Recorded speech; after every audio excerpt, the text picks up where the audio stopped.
नमस्कार, आदाब, सत श्री अकाल, जय भीम, जोहार। मेरा नाम है कन्हैया कुमार और आज हम बात करने वाले हैं मायावती और चंद्रशेखर जी के बारे में। आप लोगों को हम विस्तार पूर्वक बताएंगे कि सियासी दांव किसका भारी है। हम आपको ये भी बताएंगे कि जिस प्रकार से चंद्रशेखर आज़ाद रावण को लोग चाहते हैं, क्या उसी प्रकार से चंद्रशेखर आज़ाद रावण के साथ लोग वोट में भी तब्दील होंगे या नहीं। तो सबसे पहले हम बात करते हैं मायावती की। तो आपको लोगों को बताना चाहेंगे कि जो मायावती 4 बार की मुख्यमंत्री बनी थी, वो लगभग जो दैन्य थी मानवर काशीराम साहब की थी और उसी संघर्ष की बदौलत बहन कुमारी मायावती जी 4 बार मुख्यमंत्री बनी। जहाँ तक लोगों का कहना है कि मायावती जो है वो उनके अंदर आजकल मानवर काशीराम साहब की विचारधारा नहीं रह गई है। इस चीज़ को लोग कहते हैं कि वास्तविकता से हम आप लोगों को समझना होगा। जिस प्रकार से चंद्रशेखर आज़ाद रावण संघर्ष करते हैं और कहीं भी SC ST OBC का मुद्दा होता है, वो हमेशा खड़े होते हैं, चाहे उनके सामने जो भी समस्या आई हो। आपने कई मुद्दों में देखा होगा, चाहे वो खिलाड़ियों का मुद्दा हो, चाहे वो अभी फ़िलहाल में जो गुर्जर समाज के लोग थे उनका मुद्दा हो, चाहे कोई भी मुद्दा हो, वहाँ चंद्रशेखर आज़ाद रावण जी मुखरता से लड़ाई लड़ते हैं। लेकिन मायावती जी ग्राउंड पर नहीं दिखाई देती हैं। लेकिन समझना इस बात को होगा कि क्या वास्तविक रूप से जिस प्रकार से चंद्रशेखर आज़ाद रावण की पॉपुलैरिटी है और जिस प्रकार से चंद्रशेखर आज़ाद रावण के साथ भीड़ जुड़ती है, क्या वो वोट में तब्दील हो पाएगा।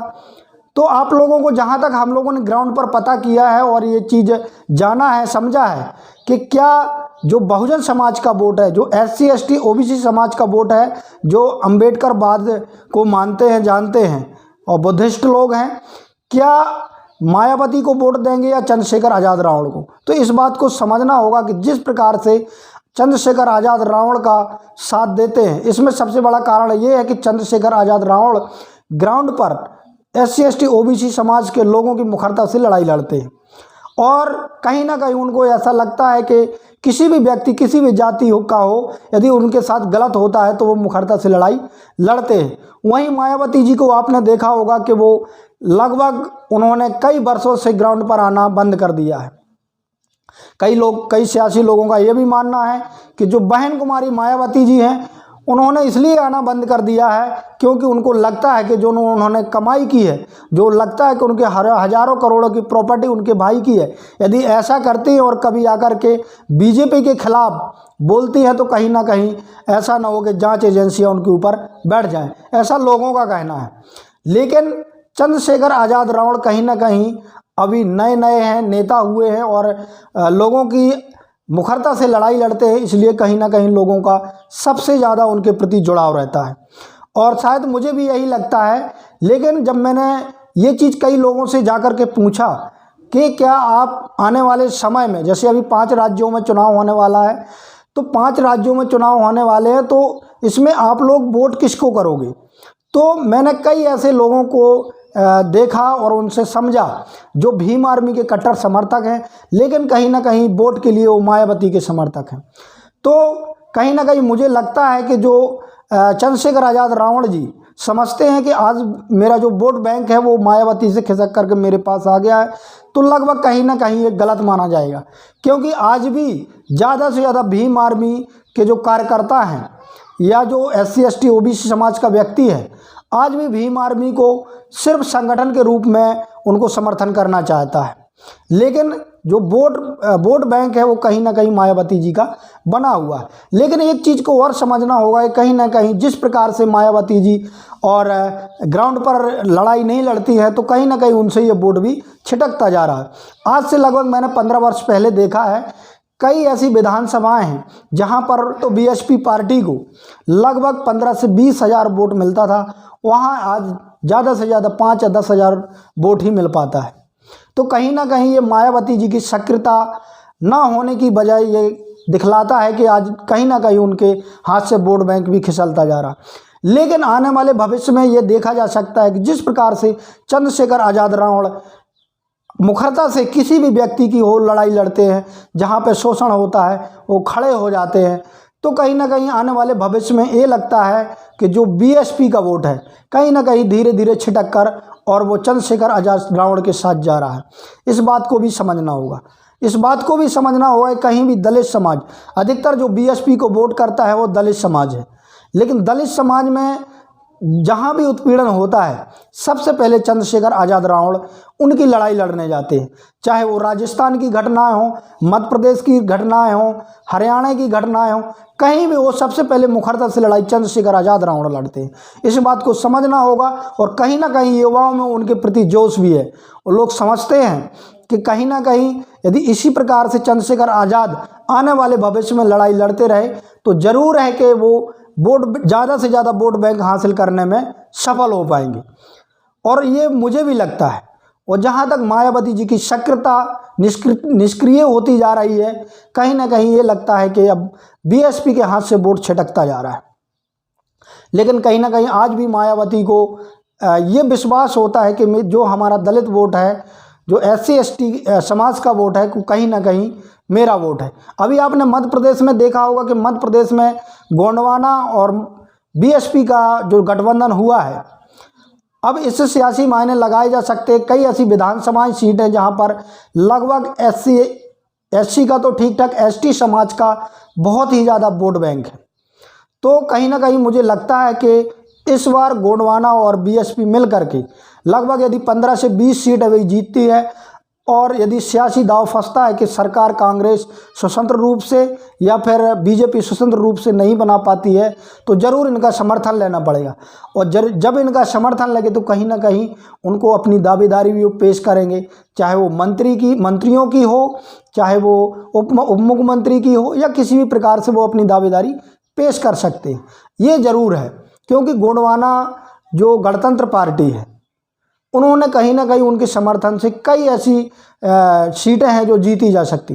जैसे आप देखेंगे कि मुरैना क्षेत्र में मायावती का बहुत ज़्यादा दबदबा है, या BAU कहें तो बहन कुमारी मायावती जी हमेशा कई ऐसी विधानसभाएं हैं जिसमें लगभग दूसरे या तीसरे नंबर आती थी। अधिकतर मैंने देखा है कि कई ऐसी विधानसभाएं हैं 15 से 20-30 सीटें जहां पे वो हमेशा दूसरे नंबर पर आती। यदि गोंडवाना का यदि वहां पर जनाधार हुआ तो कहीं ना कहीं वो जीतने में भी सफल हो जाएंगी।